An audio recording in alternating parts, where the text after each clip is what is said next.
This podcast is a member of the Voices of Wrestling Podcasting Network. Visit voicesofwrestling.com to hear the rest of our great podcasts, as well as show reviews, columns, opinions, and updates across the world of wrestling. On today's episode, we'll discuss just kind of the notion of the casual wrestling fan and how I feel like AEW may have a growth strategy in mind that doesn't involve those casual fans at all. Also be talking about last night's excellent episode of AEW Dynamite and just some housekeeping things about the show in general. So all this and more coming up for you guys in a minute.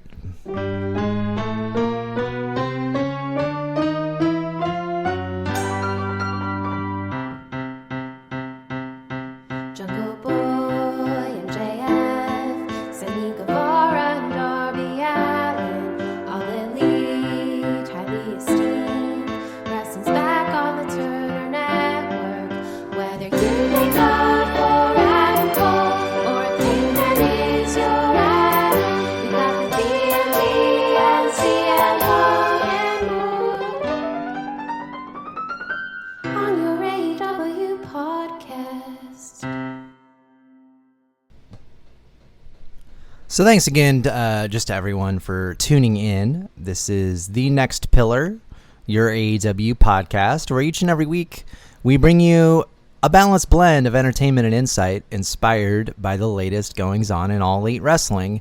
And you may be thinking to yourself, well, if it's each and every week, where have you been for the past 2 weeks? And you would have a good point.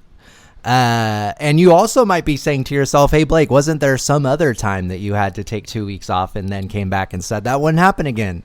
And you're right. And these are all very fair points. You know, I'm not going to pull a TK and maybe take this criticism a little too personally. But yeah, I did want to just explain to you folks just the circumstances of I guess where I've been the past couple weeks. So this all started when I got appendicitis, went to the hospital, and fortunately did not need to be cut open.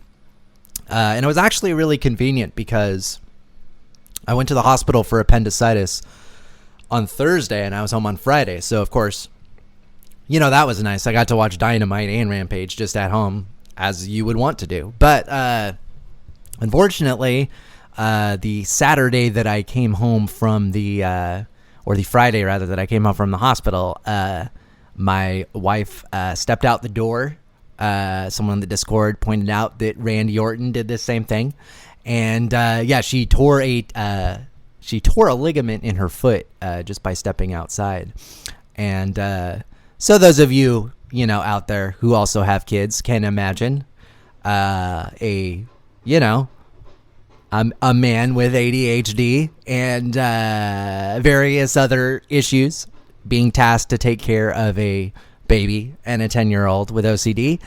And, it hasn't been pretty.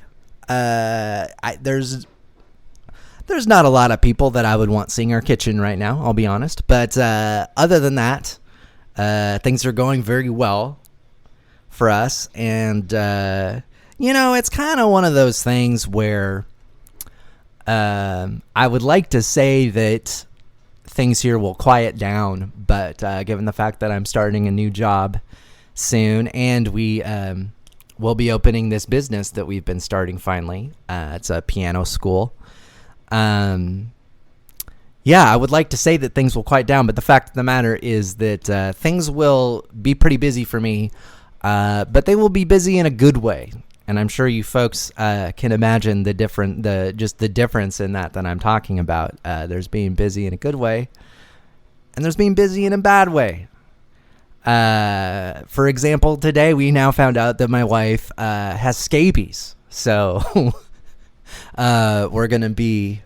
if you've had lice, you know how the whole thing rolls. It's just I guess that scabies is like lice for adults. So... but I digress. It's so nice to be with everyone here today.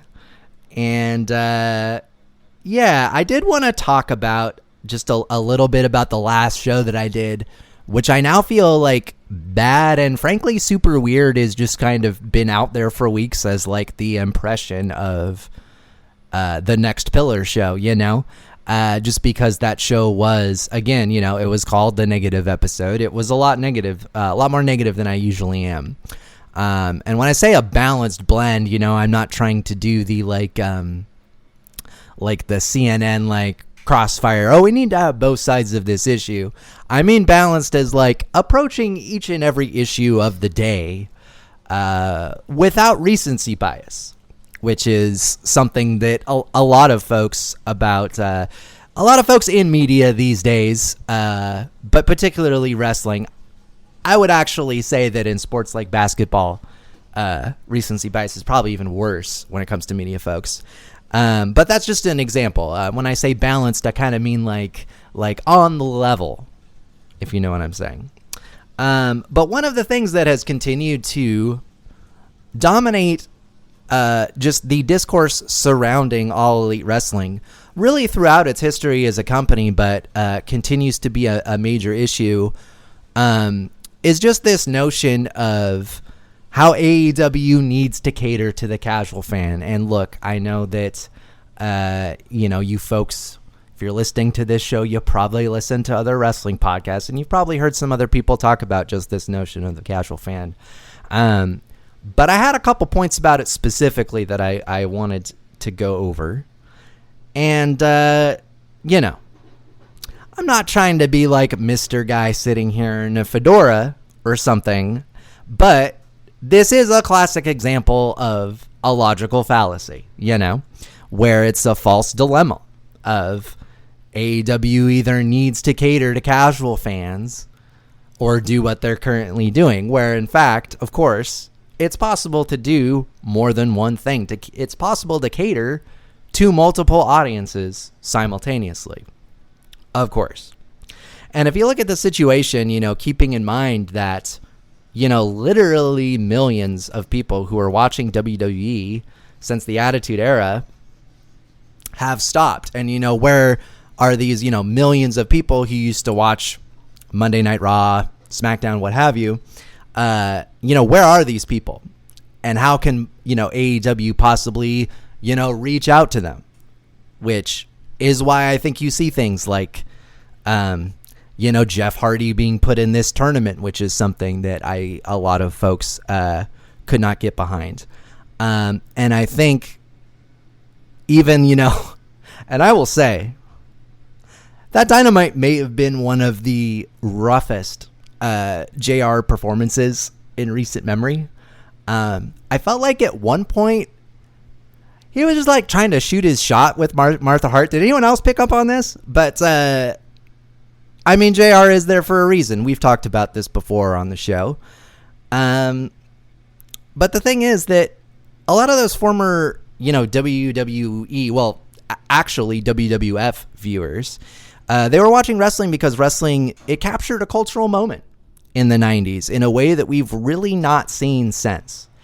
And it might be hard for folks who, I was talking with a friend of mine who's my exact same age, and so him and I have like very similar, I guess we became wrestling fans at the same time, and so that does shape your understanding of wrestling depending on when you became a fan.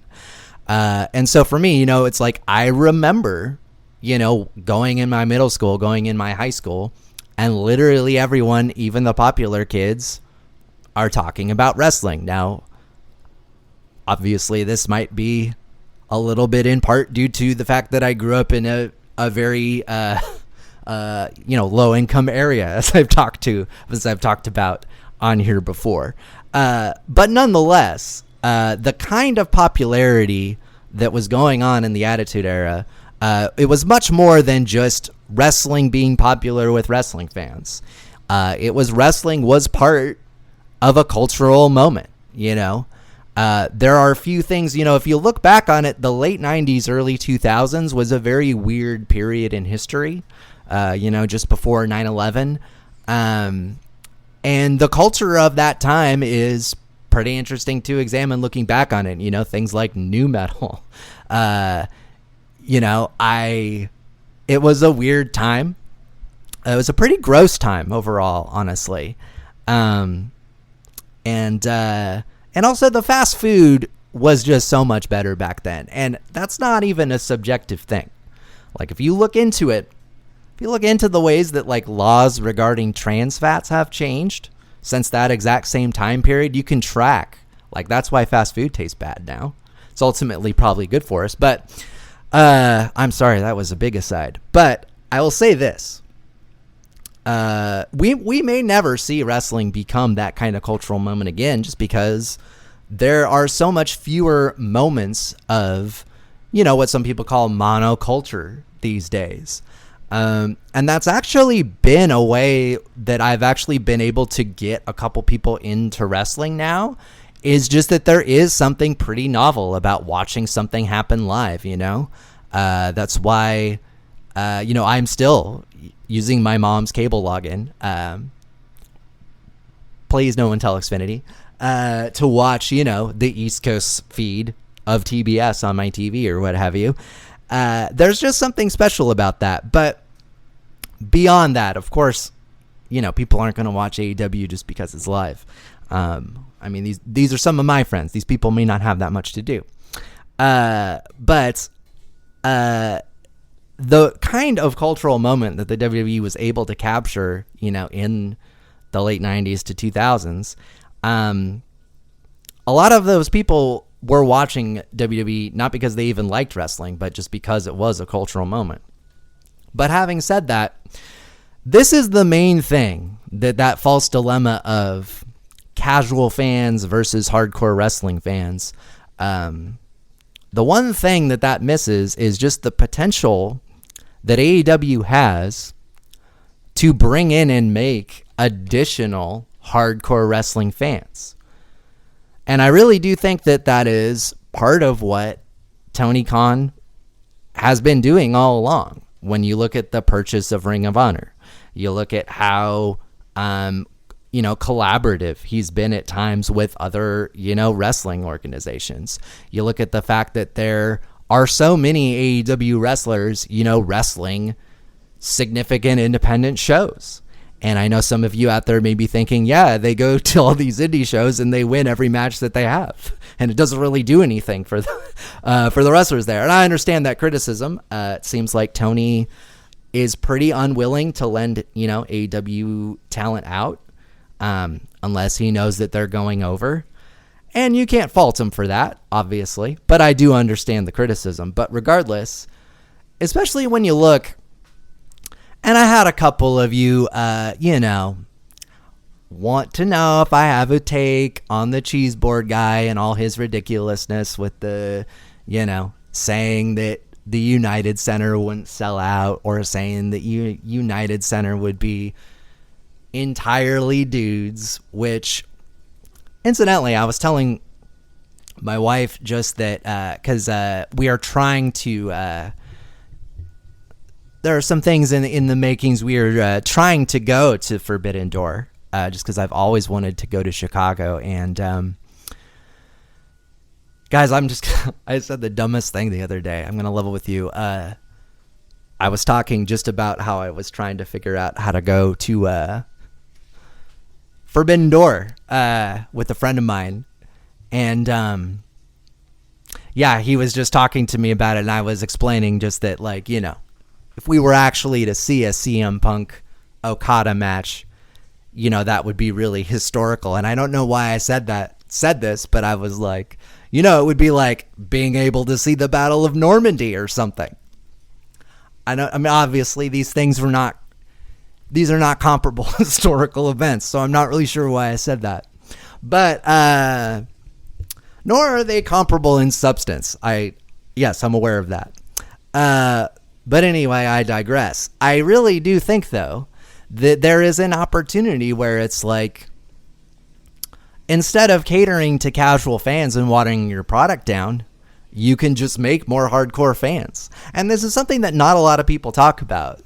And I'll say, like, in this day and age, and not just my friends, but a lot of folks, they love to get into things like, a friend of mine just started getting into Dungeons and Dragons. And this is someone where I would never in a million years think that this person would have ever gotten into Dungeons and Dragons.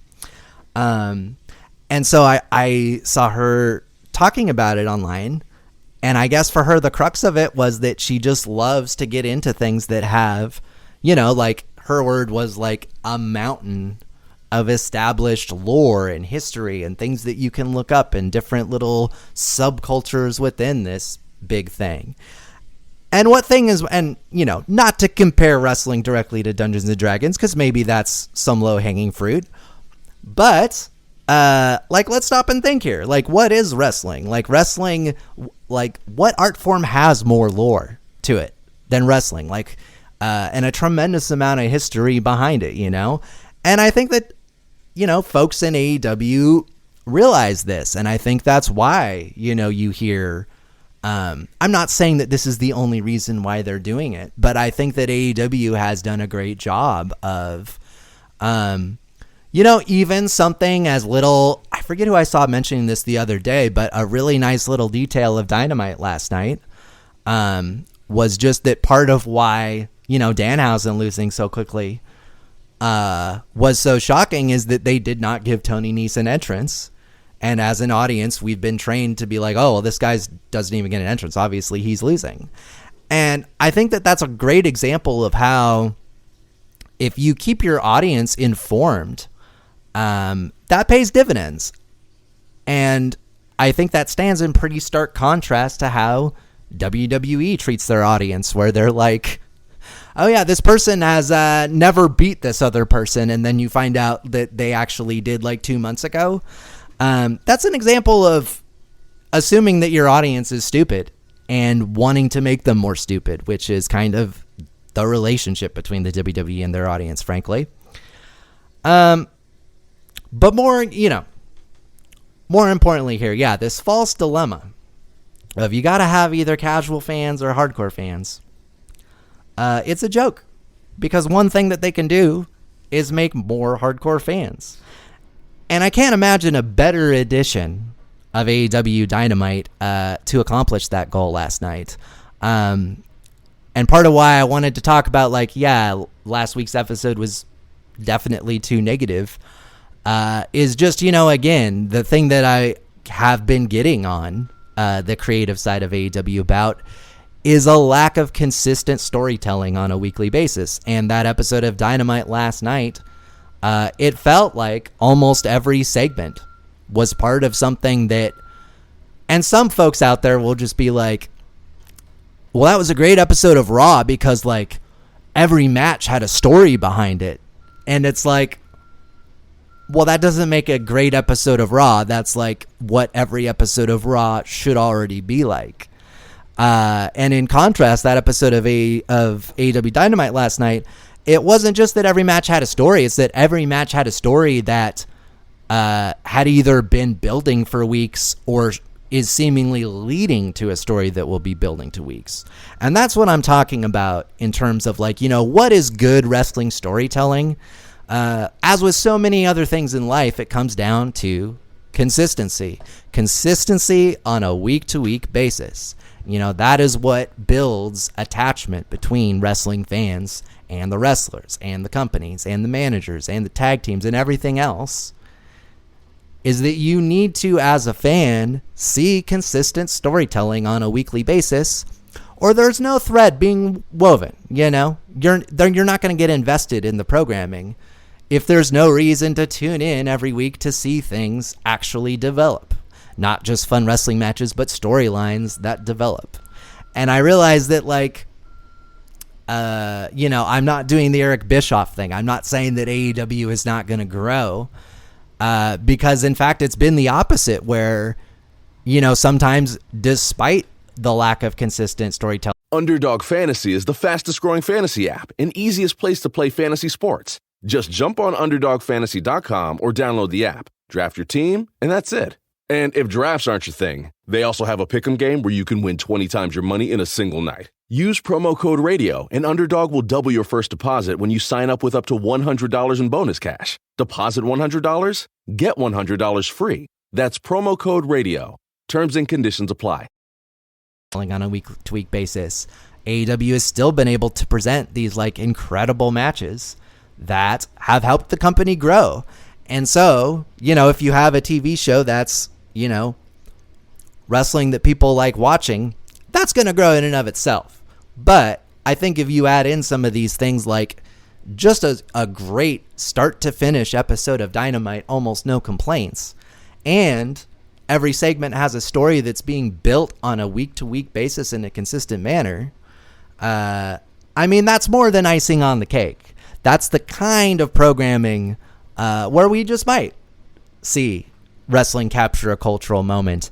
Again, I don't think we'll ever see what happened in the late 90s, early 2000s happen ever again, but I think we can see wrestling being maybe a little more popular than it is now, and maybe not popular, because someone texted their roommates from college and said, oh, Stone Cold's on TV. Not because of stuff like that. I'm saying, like, how cool would it be to have wrestling build an audience because of consistent weekly storytelling and stuff like, hey, if you watch AEW, you're going to see, like, amazing stars from New Japan, from all over the world. And I think that the more that people know that they can tune into AEW Dynamite and not just learn about AEW, but learn about wrestling as a whole, find wrestlers to follow, and, check out other federations where they go and have incredible matches. No better story of that than Jon Moxley, and I see it. I see people on my feed on a regular basis checking out different federations that they've never checked out before because Jon Moxley's wrestling there, And I think that that's what the wrestling scene right now is all about, or at least it should be, And Tony, you could probably have, is anyone really gonna, throw a riot if Ruby Soho were to lose a match at an indie fed, I'm just saying. So that is why, anyone looking at this Forbidden Door pay-per-view, a sold-out pay-per-view in the United Center, as anything other than a huge win for AEW, selling a building out just based on the concept of AEW versus New Japan. I almost said All Japan. I know I would have never heard the end of that.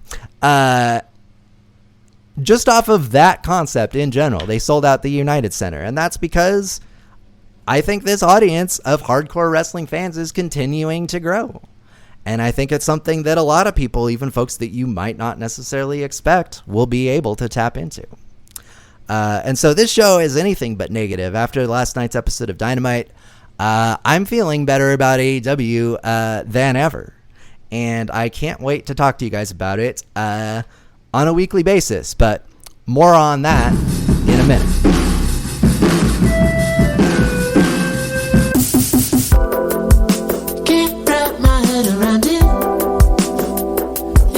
No sense. What you had said about it was what you meant. I'm sorry for how it sounded. If I throw it fits, I can't keep my cool around it. I wanna see it freak you out. It's gotta win if it's what you need. See it, leave no doubt. It's gotta burn if it's your time. I wanna see it. When your emotions control your action, when your emotions control your actions, that might lead to a permanently altered personality. Try not to think about it. Inside my tongue, try not to talk about it. When there's someone to bounce off my doubt about it. When I think I'm done, don't know how to stop without it. I want to see it freak you out. It's gotta be. You can't control the fire of your emotions, so that your personality becomes more pleasant. And we are back.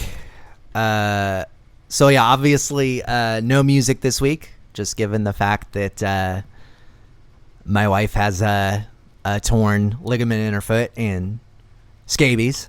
But we will have a musical piece next week, and I will also say next week things will be kind of back to more of what you're used to hearing from me in terms of, having a prepared broadcast. I thought about taking another week off just because, as I said, things are still a little nuts, and I knew I wouldn't have time to plan out and write parts of the show like I usually do, or at least have an outline, I should say. But I also did just want to touch base with you guys just to let you know that I really did appreciate those of you who reached out and just wanted to know what was going on and where the show was, because I have, I talk about this from time to time. I have a tendency to overshare on here, and so a lot of you folks know that if I'm not doing the show, it's not because I had too big of an edible, because there's never too big of an edible. It's because I'm not having a good time because of some crazy things going on in my life. But anyway, just so you folks know, the show will continue to be on Mondays. But one change that I am looking to make is I really do enjoy getting this listener mail, but I would like to start having, again, the Your AEW podcast thing is not just a tagline. There's more than one royal family in rest. No, it's not just a tagline. And I would love to have some of you who have written in with some really insightful points just go ahead and come on the show, and why don't we talk about something for 10 or 15 minutes? I've had a few of you, write in about, the issues with the women's division booking. I had someone write in and have a pretty elaborate plan for, how they think that AEW could turn Ricky Starks into a major star. And so things like that where, you folks have, something you'd really like to hear on the show, and it's something really thought out like that, I would much rather just have someone come on and talk about it, as opposed to me reading or trying to paraphrase what they wrote. So if you're out here listening and you think that there's something about AEW that needs to be talked about that no other show is talking about, send me an email, nextpillareaw@gmail.com, or find me on Twitter @BlakeOnWax, @nextpillareaw. We can see about making it happen. Something else I wanted to mention before I forget is just that I will be on the Wild Thing podcast, which is a great podcast hosted by Joey O'Doherty, focused on the career of Jon Moxley. I'm actually going to be on there talking about CM Punk. We're going to break down the handicap match of the Shield, all three members of the Shield fighting CM Punk, which at TLC 2013, which in and of itself is not that remarkable of a match, but as a match, it lends itself to a lot of really interesting discussion, just given, the historical context and, of course, what ends up happening to all four participants in the match. So, again, it's called Wild Thing. You can find it. It's a Jon Moxley podcast. And yeah, you can find it on the Voices of Wrestling feed, which you folks, I'm sure already watching quite closely. So yeah, I did just want to touch base about the show. We will be back to every Monday. We'll have, music each week, all the things that you guys, I know and like about the show. We also have a new show logo, which should be up on y'all's feed right now. But if you listen on the Voices of Wrestling feed, you can see the new logo. Again, just Twitter / Next Pillar AEW. It's up there. And if you'd like the logo, right now it's on blue. But we will be making a shirt from this logo, so you can get stoked on that if you want to go and look at it. So, just a tremendous episode of AEW Dynamite last night. And one more thing I just wanted to talk to you guys about. I did have someone write in There's actually two more things I'm going to talk about. Sorry. I did have someone write in just asking, I guess, like my opinion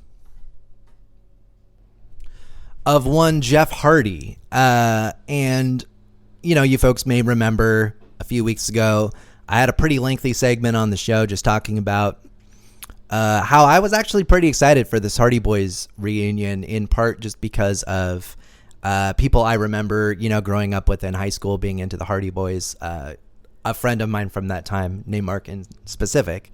Yeah, I mean, I tried to identify this in that segment, but like, I'm not like a Hardy Boys super fan, you know, just because I can appreciate what other people see in the Hardys.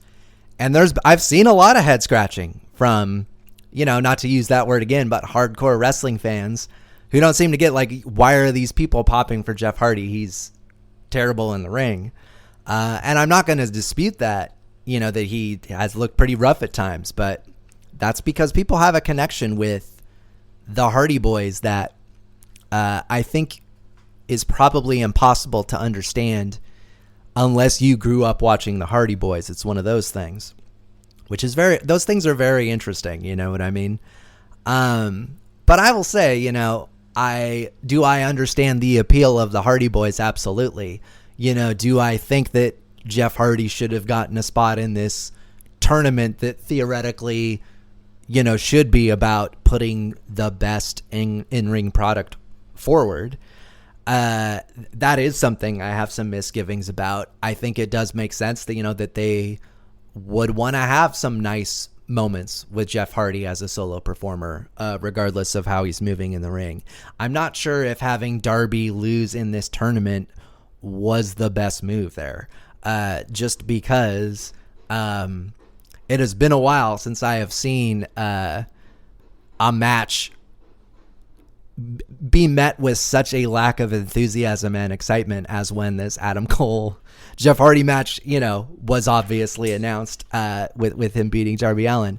And, you know, I get that. I know that folks out there don't like Adam Cole as much as my wife, and especially my wife, but also me.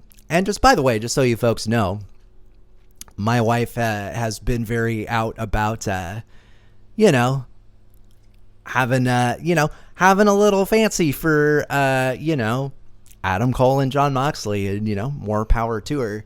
And if you folks out there are wondering, that attitude is not reciprocal. I will just say, some pretty tense moments in the household when Jamie Hayter's on screen. I'm just saying. But regardless, one other thing that I wanted to talk about, just about last night's episode of Dynamite. There's a line here that I really liked from one of the last listener mails that I got from a longtime and, you know, current leader in listener mails, VJ. It was in response to me retiring the Tony Khan cooking Thanksgiving analogy that I use to explain kind of what I see are some of the shortcomings in AEW creative at times. And this line in this email, don't worry, I'm not going to bring the whole analogy back, but I really do enjoy it. Hangman is not the turkey. And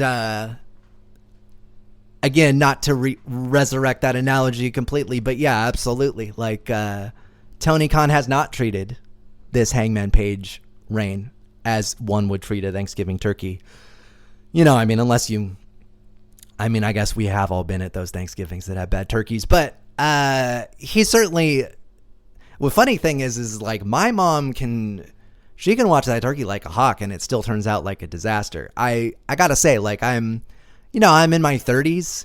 I spent most of my life thinking that I hated cooking and home cooked meals. And I, you know, realize in my 20s, like, oh yeah, my mom's just really bad at cooking. I actually really like home cooked meals and cooking.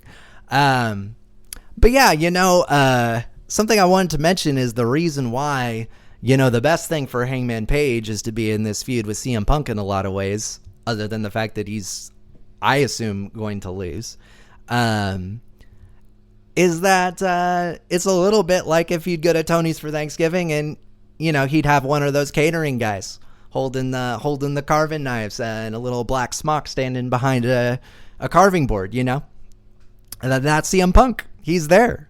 Because that CM Punk and his creative vision, even if Tony, forgets about Hangman Page, CM Punk's not going to forget about Hangman Page. He's going to be there with, he's got his little carving knives like, oh, you like dark meat? You like white meat? Like, what do you need? And then you're like, am I supposed to tip this guy, or is that something that Tony takes care of? And, then your wife asks you if you've had your GABA that morning kind of thing.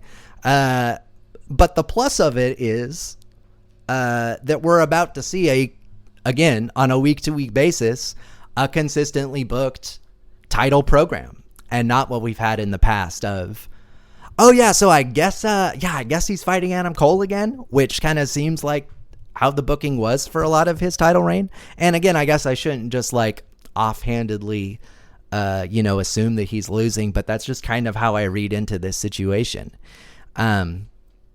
Obviously I could be totally wrong. And I there is part of me, and yeah, you folks might be wondering, as a gigantic CM Punk fan, obviously, like I would probably shed tears, watching him, win the title again.